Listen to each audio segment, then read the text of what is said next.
Well, good morning, everyone. My name is Mary Catherine Duffy, and I am the Director of Professional Development here at St. Albans. It's like 4 years ago, at Southwestern Association of Episcopal Schools. And we're so glad everyone's here. This is such an important topic, this idea of the Enneagram. And so I'm so happy to have everyone here. We got a lot of people still coming online, but we're going to go ahead and get started with a little bit of housekeeping. I'm joined by my good friends, Chelsea Collins and Sarah Cates, both of St. Luke's, San Antonio. Chelsea serves as St. Luke's as the head of school, and Sarah is the chaplain. So welcome, friends. Thank you. Hi, thank you. A couple of housekeeping things before we begin. First of all, this webinar is being recorded and you will receive a copy of the slide deck. So don't worry about taking any notes. Please feel free to just listen and ask questions, and you'll be able to see all of that in the recording, and you'll be able to see all of the information as we send you the slide deck. The other thing is that we want you to know that you can interact on this webinar in a couple of ways. You can interact in the chat feature, or you can interact in the Q&A box, which is at the bottom of your screen. So if you wouldn't mind, we'd love to know kind of who is here and what role you play at your school. So in the chat feature, let's do it in the chat. Tell us what school you came from or coming from and what your role is at the school. We'd love to see that. We're going to have time for Q&A at the end of the session as well. But if you're like me and you need to write down your question before the end, go ahead and put it in the Q&A box. So we've got a chaplain here from Parish Episcopal School. Great. I know we have a couple of heads on here. So I know that we also had some people that had signed up that were going to be board members. So I'm hoping that we'll get all kinds of different roles from the schools, and I think it'll apply to everyone. Great. Thank y'all. Be sure that you put your questions in the Q&A, and we're going to go ahead and get started and dive right in. So I'm going to share my screen here. And Sarah, do you see the screen? Is it right? Is it good? Okay, let's go to full screen. All right. So great, I see it. Awesome. So I'm so thankful to have this opportunity. As I was telling Sarah and Chelsea, I could talk about the Enneagram for days. I could totally talk about it for days because it has been that big of a game changer for me in not just my own personal life, in my parenting, in my marriage, in my friendships, but it's been a game changer and was a game changer when I was a head of school as a leader. And so I'm obviously passionate about this topic, and it's something that I invited Chelsea and Sarah to come on to because I did an Enneagram workshop for them at their school and with their faculty, and it was great. And I wanted their perspective on it because I realized that not everyone is here just to improve themselves. They want to improve communication at their school. They want to be a better teacher. They want to be a better leader. And so that's why I felt like this was an important topic. And Chelsea and Sarah, I'm really glad y'all are here because I think you're going to offer some different perspectives. So let me just introduce Chelsea and Sarah. They're both sweet friends of mine and lovely people. Chelsea is the head of school at St. Luke's, and she's the reason that I went to St. Luke's because I did an Enneagram workshop with her in the New Heads University cohort that she was in a couple of years ago, and it was, I think, a pretty big eye opener for her. And Sarah, I've known for years. And Sarah is also, quite frankly, Sarah probably knows more about the Enneagram than I do. And that's why she's on here, because I know that she's used it in her roles, all the different roles that she's played, and especially here at St. Luke's. So thank you guys for being a panelist. So we're going to kind of explore 4 areas today around the Enneagram. And we're going to begin, I think, with the why. And I want to talk about self-awareness, why that matters, why we need it. And then I'm going to talk about why the Enneagram is the best way to get it, in my opinion. Of course, this is all my opinion, so it's okay. We're going to talk a little bit about the 9 numbers. This is not a workshop, Enneagram workshop. The Enneagram is very, very complex. I have been studying the Enneagram for 4 years solid. And I can tell you this, I have not even begun to learn all that there is to learn about it. I am in no way an expert in the Enneagram. I am in no way would I call myself I feel like I'm still learning. And I think that's the way it always is. But what I want you to know is that it takes work. And so as we begin, this is going to be kind of just a little teaser of why this matters. So we're going to talk about the short introduction to the 9 numbers, and then we're going to talk just real briefly thoughts on how does this apply to kids. And I'm going to give you a little kind of foreshadowing here. You cannot know what a child's Enneagram number is, because Enneagram is all about motivation. It is not about behavior. It is about motivation. And of course, we can't know the motivation of a 9-year-old. We can know how they act, but we can't know what their motivation for that is. And that's the difference, as we're going to talk about, between the Enneagram and other ways to do kind of personality typing, is that this is about motivation. So, but we are going to have some thoughts about that. So let's just jump right in.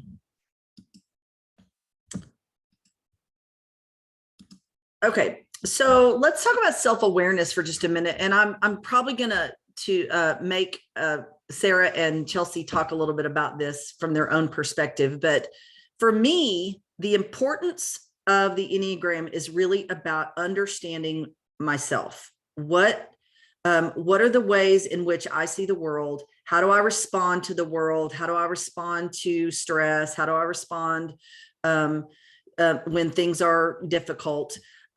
Being a leader, in being a leader or being a teacher or anything, being a parent, you have to be self-aware.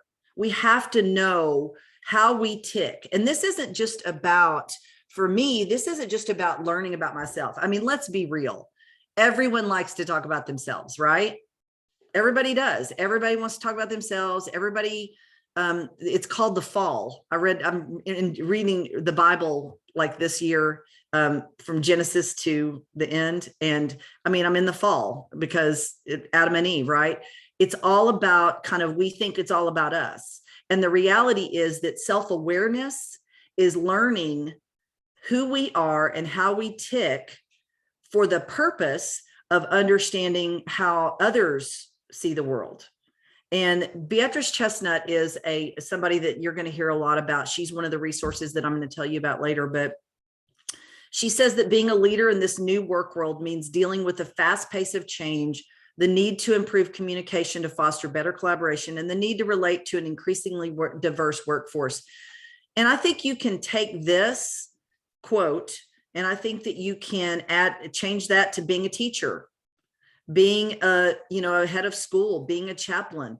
The reality is that in our schools are complex, and they're filled with people who see the world differently. And the better we know ourselves and the better we know how we relate, the easier it's going to be to relate to somebody that's different. And so I'd like to just kind of pause right there and see, Sarah, do you have thoughts, or Chelsea, about kind of your own journey of self-awareness and what that's looked like? Let's start with you, Sarah. I think an important thing to remember is that not only does it help you relate to others in your workplace and in your home, but it helps you take responsibility for who you are, right? And I think that that's a part of self-awareness that we forget, because when you act a certain way, when you behave a certain way, when you exert certain emotions, you have to take responsibility for those actions and those emotions, and then realize like, oh, why did I do that? Or how can I help myself to, I respond this way because of this, right? Right. And your Enneagram type, and you're like, oh, let me work on that, because you can always change. Just because you're confined to a type, it doesn't mean that, oh, well, you're doomed. This is who you are and you can never, no. This is all about change. And it's realizing who you are, and then taking responsibility and moving forward and committing to changing and being better. Yeah. And being able to see when you're doing it, kind of Exactly. notice, oh, okay, that's what that looks like. Yeah. Yes. Chelsea, you have thoughts on that? do. So very similar to what Sarah said, I'm, entered this journey of leadership, and I had done several leadership profiles, strength finders, and personality. And I thought this one was a bit different. Mary Catherine pushed me on it because it really was about motivation. And I thought, well, when I did this Enneagram, that's not who I am. Nope, that's not how I've always been described or defined. And what really is exciting for me, particularly in my role, is I'm moving into a new environment, and an environment in which I was probably not as comfortable because I'd been in my previous place for many years, and figuring out, okay, what is motivating me to, as Sarah said, behave a certain way, but also to relate a certain way. And what I appreciate most is there is an opportunity for assessment. There's an opportunity for improvement, but more than anything, there's an opportunity, as we spoke to, for change. What are my triggers? And because I know what those triggers are through this motivation type, it allows me to, as best I can, to avoid them. And to prepare myself for what I know. Once you learn someone else's Enneagram, it gives you, I say motivation, but it also gives you some points to better communicate and better relate to the other individual. Yeah, I love that. I love that. That's awesome. Okay, so let's talk about why self-awareness is important. You guys have kind of set the stage for that. So in the quote, Beatrice Chestnut talks about the fast pace of change. So change has been, I mean, let's be real. I don't think any of us have ever been through as much change as we have in the last 2 years, right? It's been so rapid. It's affected every level of our schools. It's affected every level of person, every type of person. No one has been immune to this fast pace of change. And because that's so prevalent, it is critical that we understand how we respond to change. Because if of the 9 different types, some types really respond fine to change. They can manage change pretty well, but other people can't.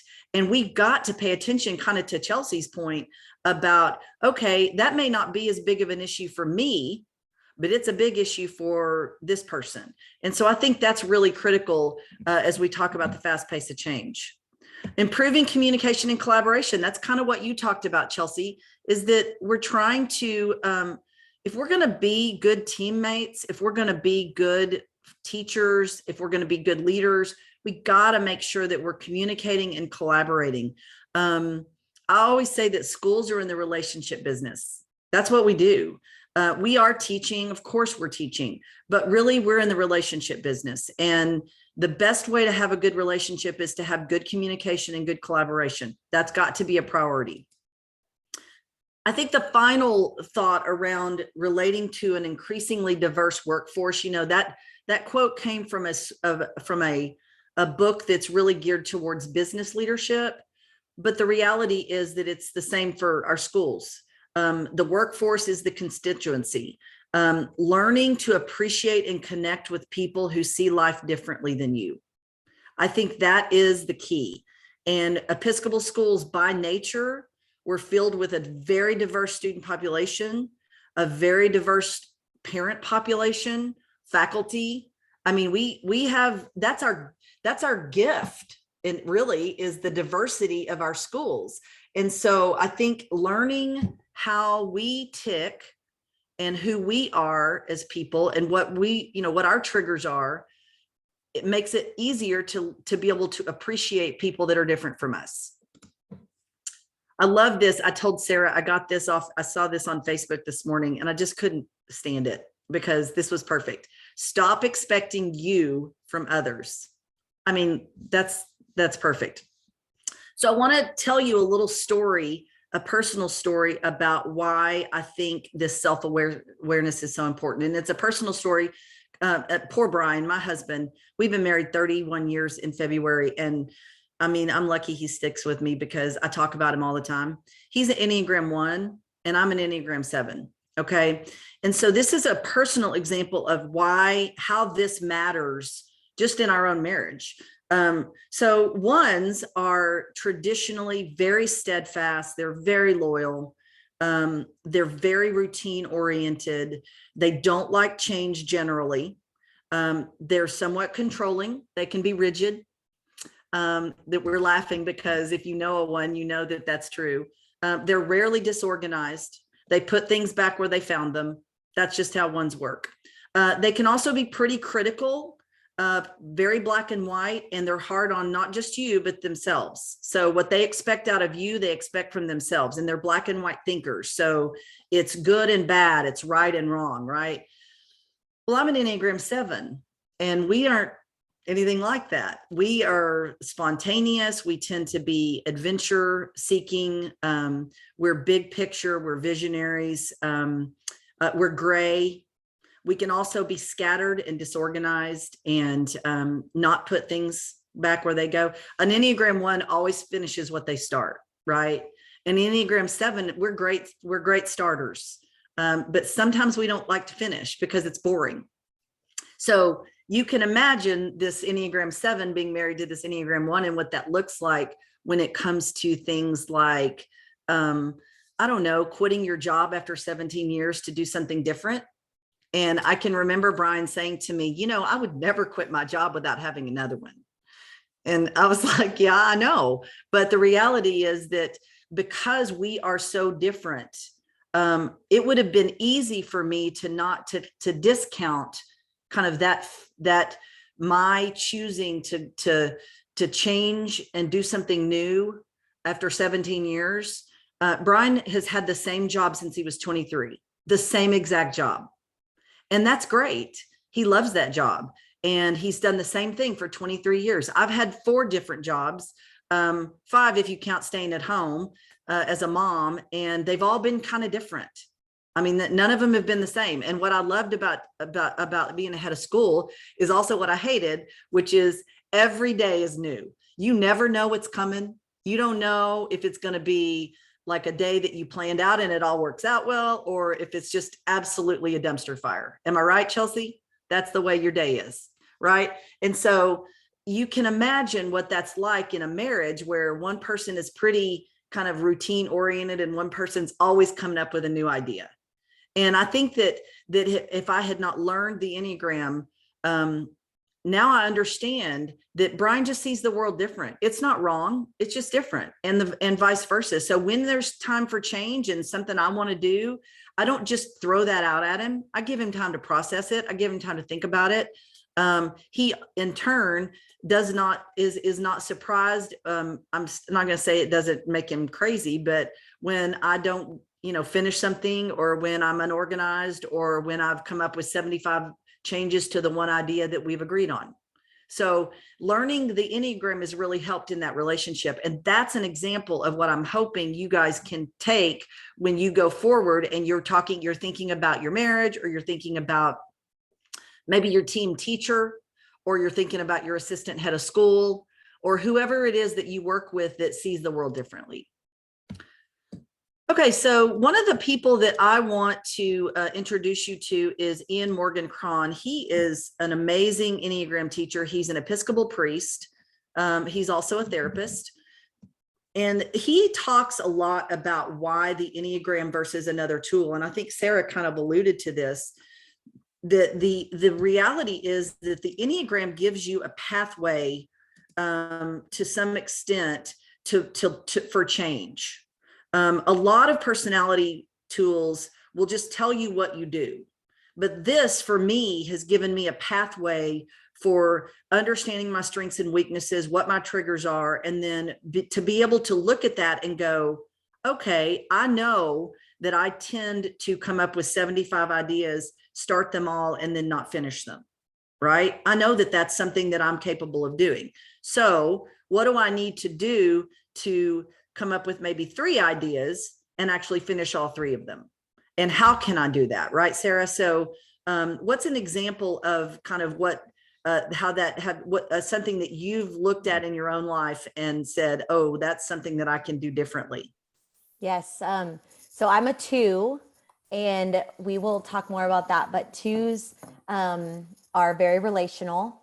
They're helpers, and they want to give and do things for others all the time.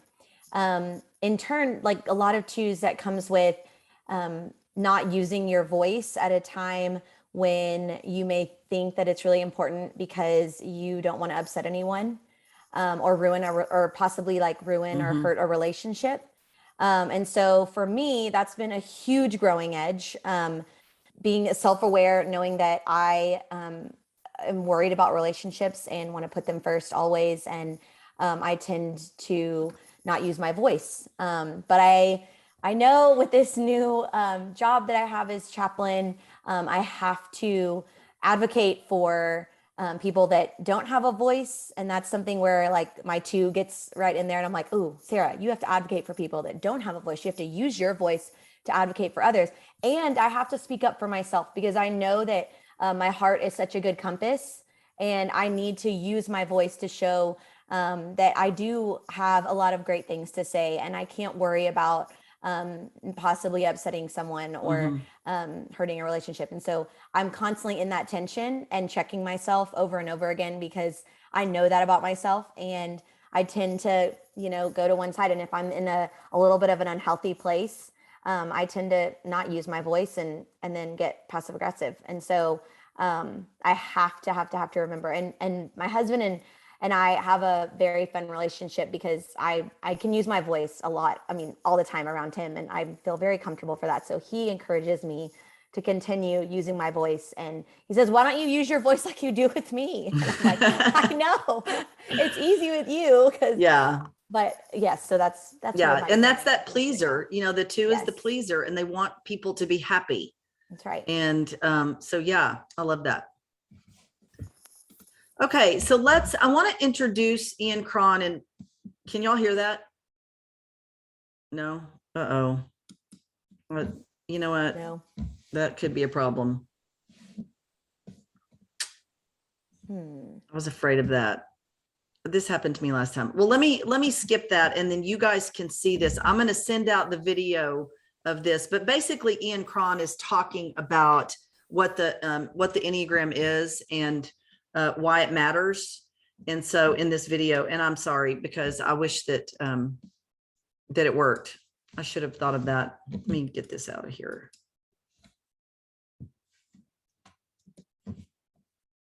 Okay, we're going to go just to the next slide here. You guys, I'm sorry. I know that sometimes this gets stuck and then I can't find it. So Mary Catherine, I'll jump in while we're yes, thank you. So similar, I am a number 2. However, I have a strong wing of 8. And as we learn more about those, you'll understand where I'm coming from. So particularly for me, our leadership team is predominantly 2s. And I have to work really hard not to take on others' issues. So I have a really soft spot for empathy.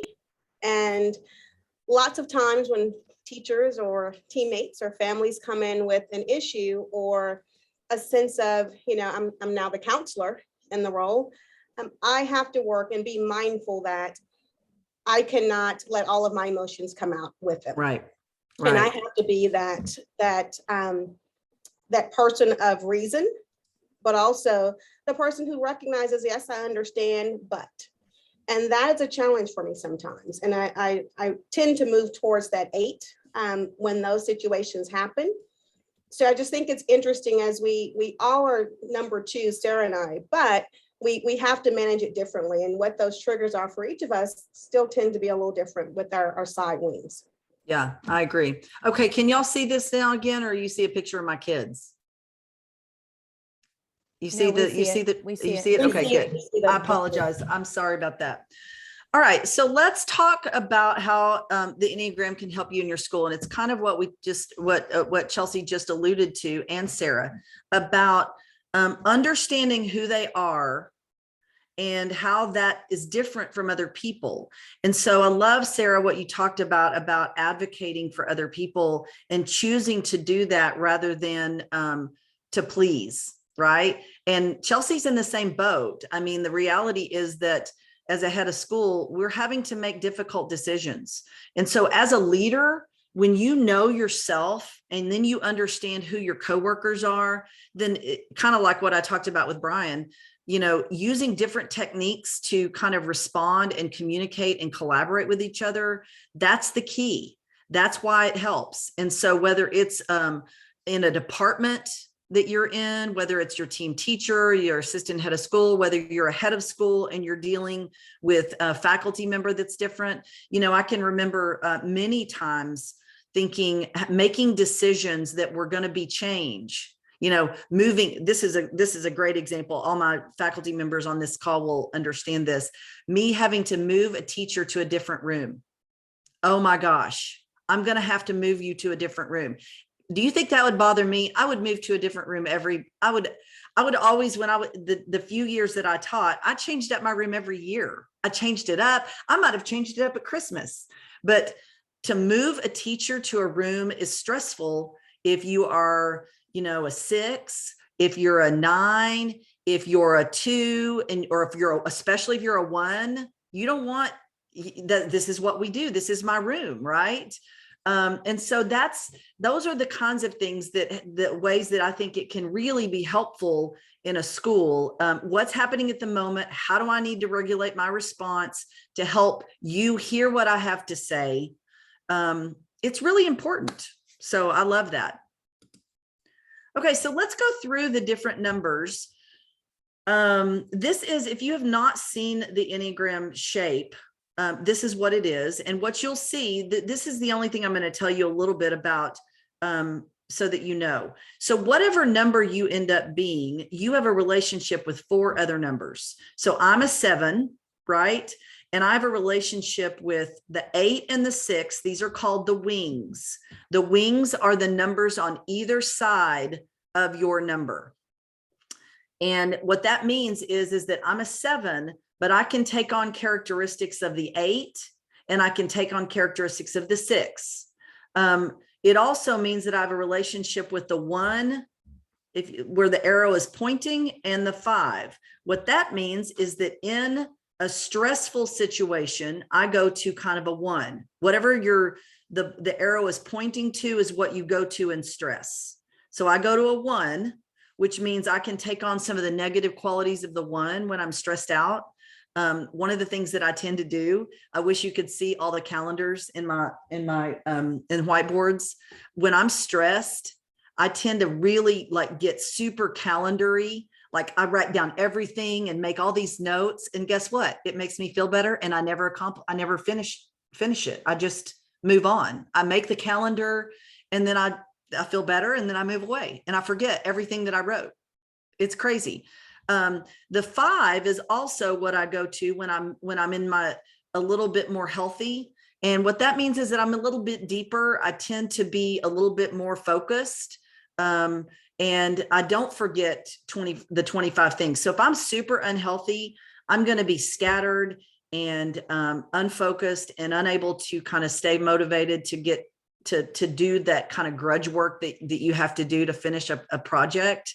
But if I'm in a healthy space, then I go to a 5, which is the more competency based number. So you see that there are 1, 2, 3, 4 numbers that I have a relationship with. Our panelists here are 2s, right? So the 2 has a relationship with the 1 and the 3. These are the wings. And what Chelsea was referring to earlier about the 8, the 2 can go to 8 when they're stressed. And what that means is that they can kind of take on some more aggressive traits of the 8, the assertive traits, which we're going to talk about in a minute. And they can also bring it, and this doesn't mean that if they're unhealthy, that they're only take on the bad traits of an 8, because there are good traits of every number, good and bad of every number. And so Chelsea can actually channel her 8 and get stuff done. And that's kind of what Sarah was talking about using her voice to advocate for other people. The 8s are very, very justice oriented. And so the 2, when they're in a healthy, kind of can take on the healthy traits of an 8, where they have to stand up and say, I've got to advocate for this person and I'm going to do it. And then they can go to a 4 when they're super healthy. So that's when you look at the numbers, that's how you have relationships. And that's a very surface explanation, but it's an explanation nonetheless. Okay, so let's just talk about the numbers. And typically when I teach the Enneagram, we begin with the 8s, 9s, and 1s. We begin with the number 8, but I'm not going to do that today. I'm going to just start with 1 and go to 9, because I just want you to see some of the traits of each number. So the core characteristics of a 1, the type 1, the perfectionist, we also call this the reformer. Many people prefer it to be the reformer because perfectionist feels, like my husband is not really a perfectionist in all areas of his life. There are some areas in which he's very, like, he's got 700 pocket knives, and he's got this like organized cabinet that he puts them in order, and he can tell you when he got every single one of them, because, and if one of them is missing, he'll know in a heartbeat. So, but his office, not so organized. So not everybody is the same. But so we call this the reformer as well. So the core characteristics of this number are that they view the world in how it matches or doesn't match their perfect ideal. They focus their attention on good and bad, right and wrong. They can be judgmental. Their central concerns are doing the right thing. Integrity matters. Excels at noticing and correcting errors and working hard to improve things. We call this the improver also. And I love this because I have another friend that's a 1. And it's like, she cannot help herself. She cannot walk into a room and not notice something missing or something wrong, or she can't look at an email if there's if something's missing or bad grammar or punctuation. She just can't help herself. She's going to tell you. They can be very self-critical and typically have an inner critic that is always wearing them out. Why'd you do it that way? Why'd you say that? You probably hurt their feelings. You shouldn't have done that. There's a lot of shoulds and shouldn'ts with a 1, the way they think. They can be controlling. They believe that their way is the only way. My husband always knows the right way to do things. And if you're going to do it, you should do it the right way. I mean, if you're going to do it well. So that's kind of his mantra. Results oriented, they can be hard to please. They're virtuous. They're perfectionistic, but the 1s are great because they're very helpful. Especially to somebody. I mean, honestly, some of my very dearest, closest friends are 1s and I think God did that for a reason, because they help me. And I think I chill them out a little bit. So there you go. Okay. This is the helper. These are the 2s. This is Chelsea and Sarah. Let me make this. I'm going to do that right here. Okay. So they're charming and warm. They help strategically. They're very friendly, upbeat. They're like, they kind of alluded to this idea of being kind of emotional. Yes. 2s are typically pretty emotional. They like to focus their attention on relationships. 2s are very relationship oriented. They care what people think of them. They're pleasers by nature. They're people pleasers. One of the things that I think about 2s is they're very empathic. So they know exactly what's happening. When they walk into a room, they can automatically sense the moods and the needs of other people. And then they try to meet those needs. They can be out of touch with their own feelings because they're so busy being in touch with the feelings of everyone else. They tend to focus on how to support people, how to create positive and productive relationships. They are very much concerned with how people see them and if people like them. The 3 is the achiever. These numbers focus on achievement from the standpoint of success. I always say that a 3 they want to be successful and they want to look good doing it. Okay. They're going to care how other people view them. There are other numbers that want to be successful, but this number cares not just if I'm winning, but if you know that I'm winning. And that's sometimes the 3s are like, "Ooh, that feels yucky." It's not yucky. It's only, I mean, every single number has a side that's unhealthy and a side that's healthy. The 3s are the taskmasters of the Enneagram. They're getting done what needs to be done. They're goal setters. They want to be perceived as successful. Typically, from a material standpoint, that matters to them. So, kind of cultural signs of achievement. They can focus on the success at the expense of emotion. not only their emotion, but other people's. They can be workaholics. They can have difficulty slowing down. They're typically very competitive and driven to win. I have a friend who's a 3 who says, if I can't win, I don't play. I'm not going to play a game if I can't win, which is not, Sarah, can you relate to that? Okay. Yes, my husband's a 3, so I know exactly what you mean. They want to be winners. Type 4s, these are I have a couple of nieces that are 4s. They tend to be very authentic and imaginative. They're very sensitive to art and beauty. They're very emotionally intuitive and empathetic. They want empathy for themselves. They tend to give empathy to other people. Their desire is to stand out as extraordinary or unique. And sometimes I think they feel like they're missing something. They tend to be kind of internally focused. They're very, the 2s, 3s, and 4s are all kind of heart numbers. The 2s tend to externalize their feelings. 4s internalize their feelings. So they're emotional as well, but they kind of tend to keep it internally. That can make them moody. They can be introverted and dramatic. They definitely want their emphasis in their work life to be meaningful. And so that's one of the things. There was a school I did recently where there was a guy that's a 4, and he's super artistic. He's super musical. And that's one of the things that we talked about, is that it's really hard for him when he's working so hard with his students, and you have a parent come in and, all they can do is pick on the things that he didn't get done, because he wants it to be meaningful and it matters to him. So 4s very much want their work to be meaningful. 5s, these are called the investigators. And what that kind of means is that they tend to be very competency based. They can be shyer and less emotionally expressive than other types. They focus their attention on thinking and gaining knowledge. I have a friend who's a 5, and she, when she found out that her mom had cancer, the first thing she did is go in and learn every single thing there was to learn about this particular cancer, about the place that her mom was going to go. They focus on intellectual pursuits. They have a limited amount of energy. So 5s can tend to look like they're not interested in having a lot of friends. That's probably true. They have a finite amount of energy, and they believe that there's a finite amount of resources. So they have to protect that. And sometimes they have a hard time sharing themselves with other people. They're almost kind of the opposite of a 2.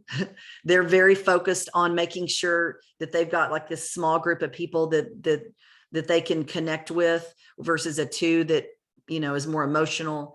And then they see the world as unpredictable and chaotic.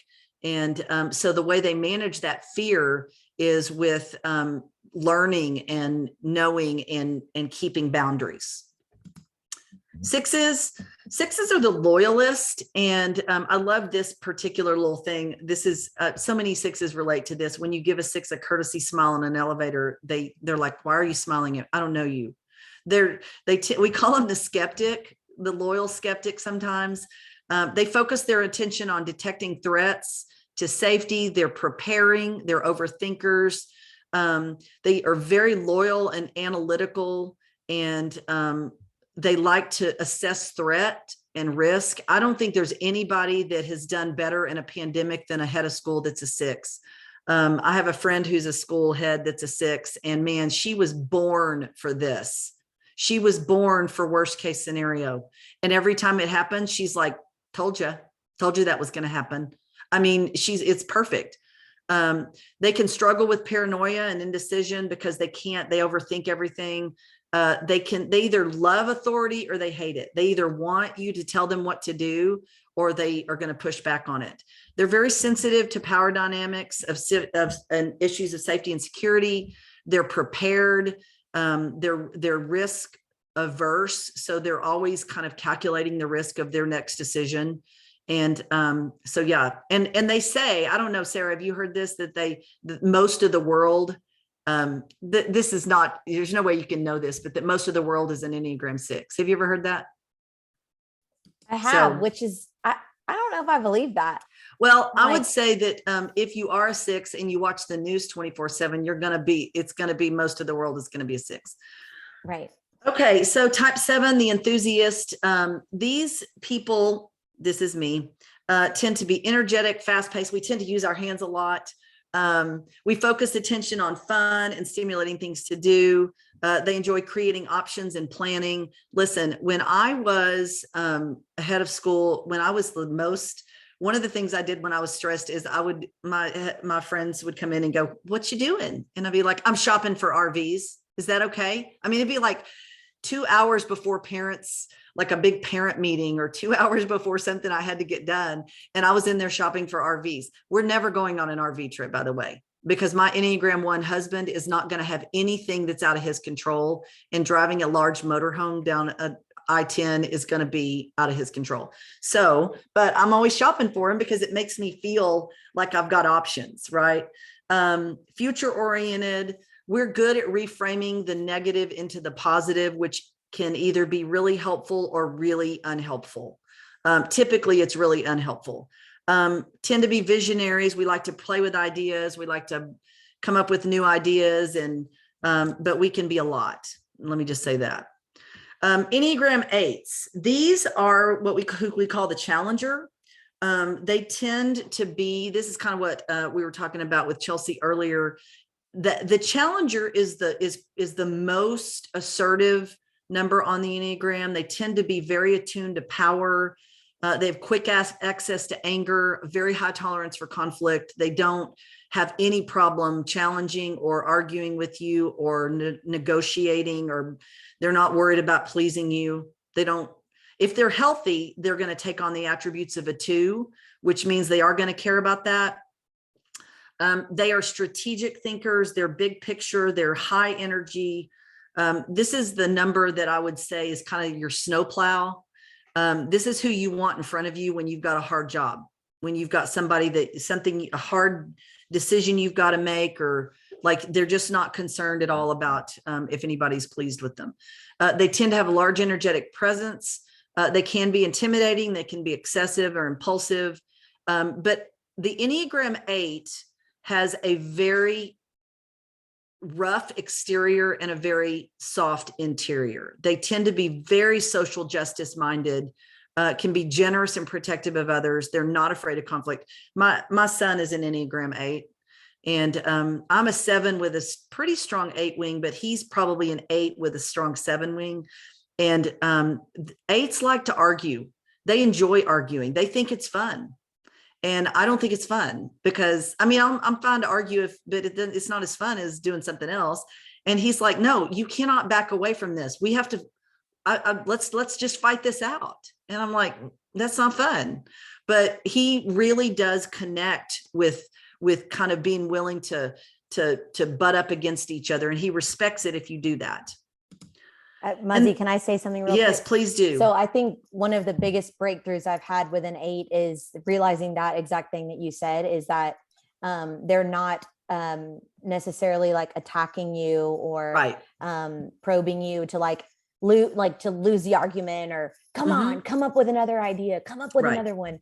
And I think that was a huge breakthrough to me as a 2, right? Because I'm so relational, and I'm like, this 8, they're just so mean, and yes, they don't want to, they don't want to have a nice conversation. They just want to attack, and they want to, rebuttal all the time.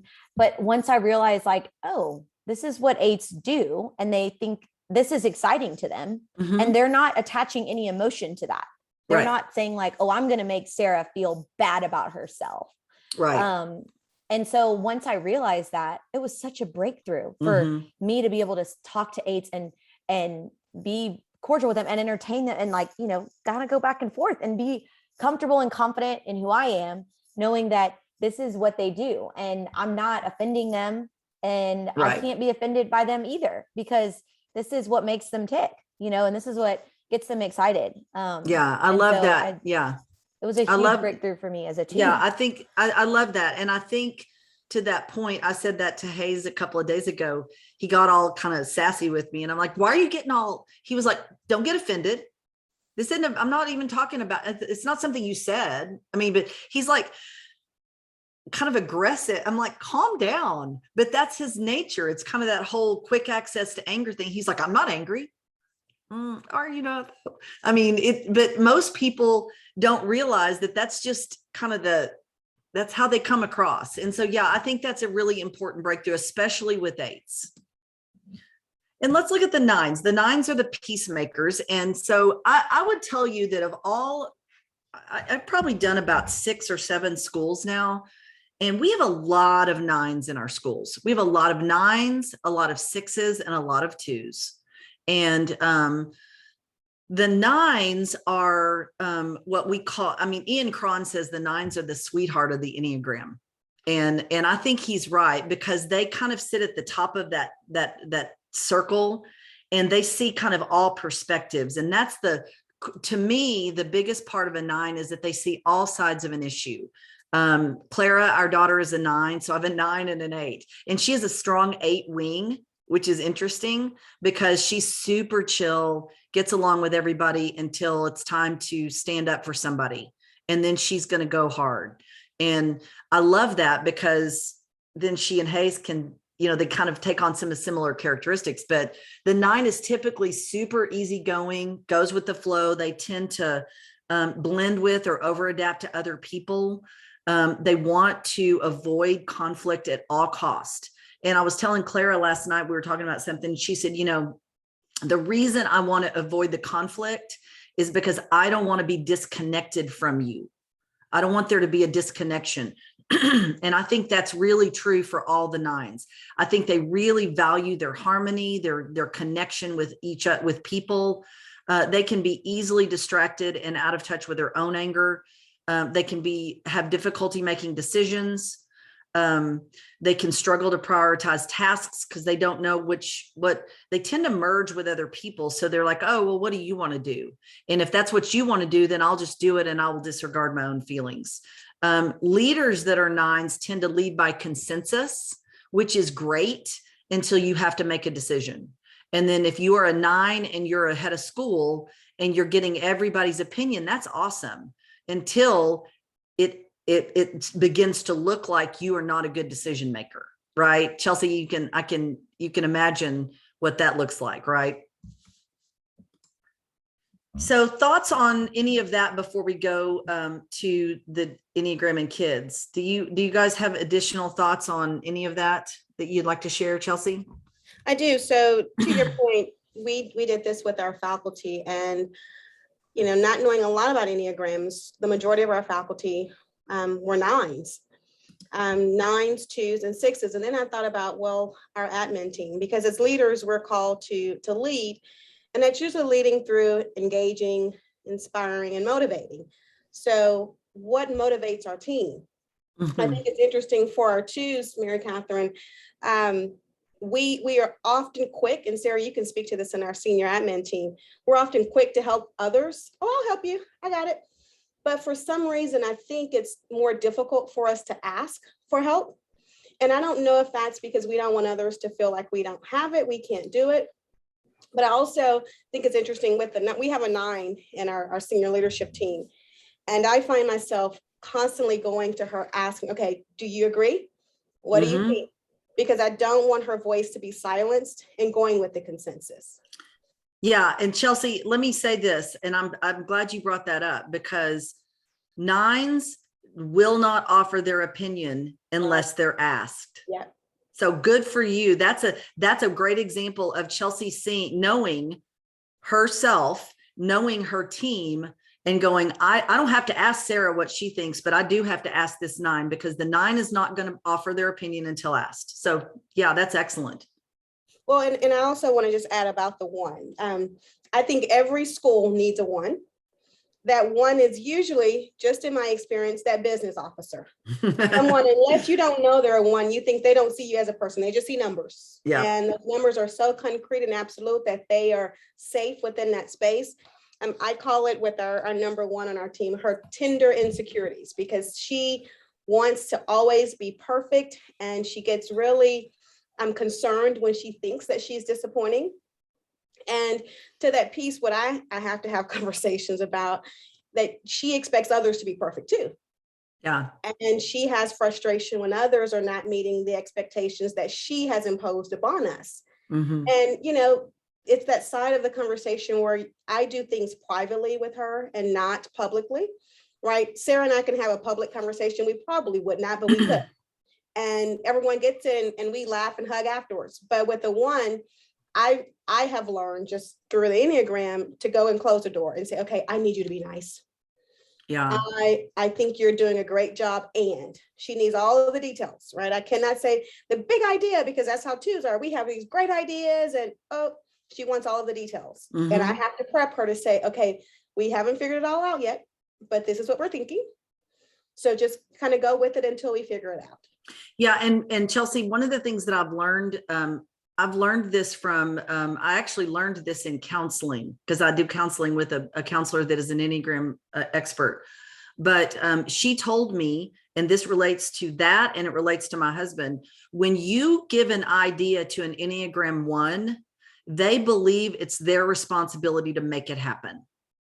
And I was like, what are you talking about? And she was like, no, if you throw that idea out, and Brian is instantly going, how am I going to pay for this? How am I going to make that happen? How am I going to not be disappointing? And if it doesn't work out, she's going to be disappointed. Yep. And I didn't know that. And so once I knew that, then I wasn't near as quick to just shotgun ideas because I knew that that's the responsibility that he felt. And I think that's true for a head of school and a one business manager. When you are shotgunning ideas to your people, they're thinking, I've got to figure out in the budget how to pay for this. Yes.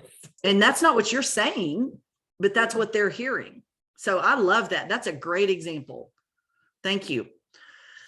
Okay, so let's talk just real quickly, and then I want to go to some Q&A about Enneagram and children.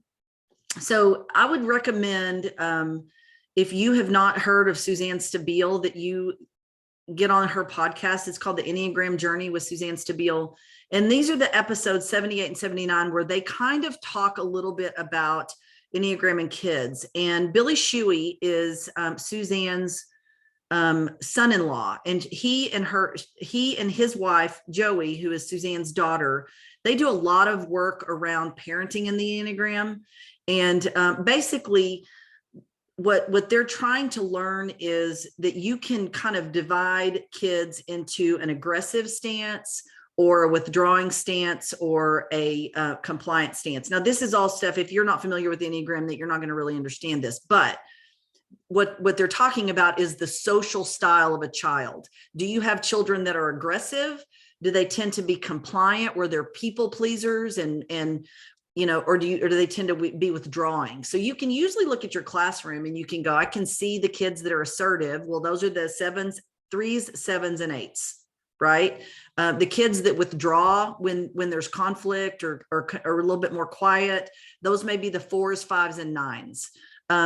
The compliant kids, the 1s, 2s, and 6s, you can usually tell a 1 because they erase 75 times and they want to have it perfect, or the 2 who's the tattler, or the 6 who's going, well, I need to know what's next, and that's going to go wrong. You can kind of see how they in those social styles. And that's the thing that they're talking about, is that when you are able to understand yourself, that's the first step, is to understand yourself, and then to understand who you work with.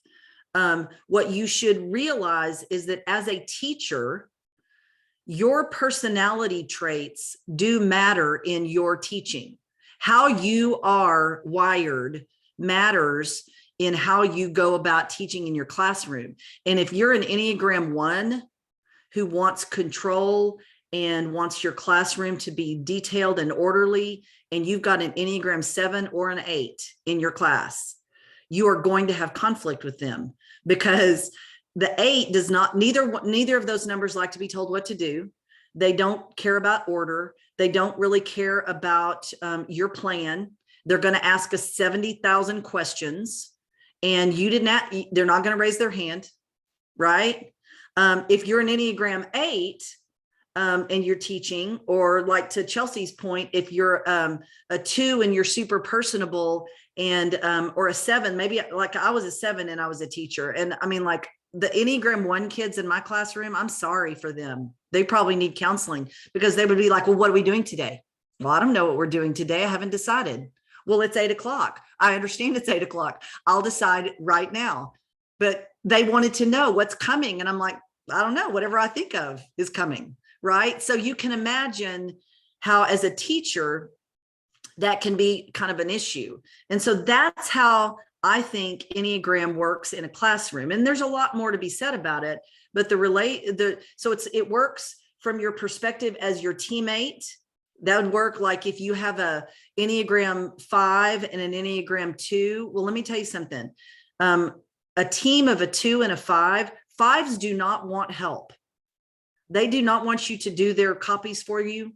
They not ask you to help them, and they don't want the help. They're individual. They like to do their own individual stuff. So a 5 is kind of independent and a 2 is interdependent. So the 2 thinks, I'm being super helpful. Look how helpful I'm being. And the 5 is like, get out of my space. Why are you trying to boss me? And so you can see how it works and how important it is to know yourself, to know your team, and then to see how I do that in the classroom. You know, how, and I love this part about the Enneagram helps you when you run up against a child that is a conundrum to you. So if I'm looking at an Enneagram 1 kid going, why do they have to know everything in order? Why are they so controlling? I can go to my friend that I know is a 1 and go, help me understand this kid better. Does that make sense? I think there's a lot around this issue that we don't know. And Sarah, do you have thoughts on this before we go to Q&A? Reiterate, I think it's so important to try to put your children in a stance, but that it can be, really, I don't want to say, well, disadvantageous to them if you do try to type them and maybe keep them, because you don't know exactly what they're going to turn out to be, right? Because it's about motivation, like we said, and you want to self-identify. But I do really believe that the stances are so true. And I think about my own children and then the children that are at St. Luke's school, and just being able to put them in a stance really helps my teaching and the way that I run a classroom, and then just the way I parent. Because I can even tell with my 4-year-old what stance she's in, and then my oldest is compliant, and my 4-year-old is definitely aggressive, and so it's fun to see and be able to put them in the stance. But I think if I were typed as a child, I thought about this the other day listening to Ian Cron's new book On Tape, The Story of You, is that if I were typed as a child, I think people would type me as a 1, because I was such a rule follower, and I cared so much about doing things right. And I was kind of a perfectionist as a child. And I think that was just a part of my upbringing and what my parents kind of expected of me. But I really deep down motivated was a 2.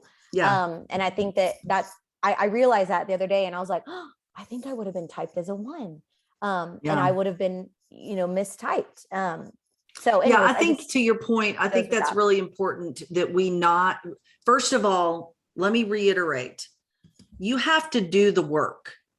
And when we talk about the work, what we're talking about is taking the time to learn yourself, learn who you are, and care enough about that to figure it out for yourself. You can't do the work.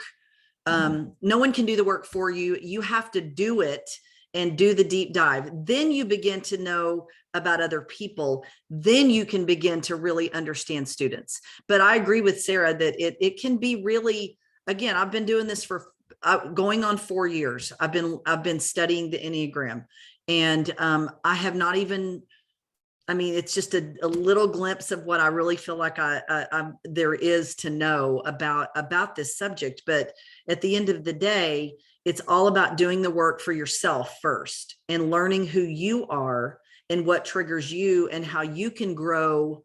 What are your growth edges? I know what my growth edges are. I know what my responses are going to be as soon as I have a brilliant idea, one of my many brilliant ideas that I throw out at Brian, and he's going to be a no. He's going to be a no every time.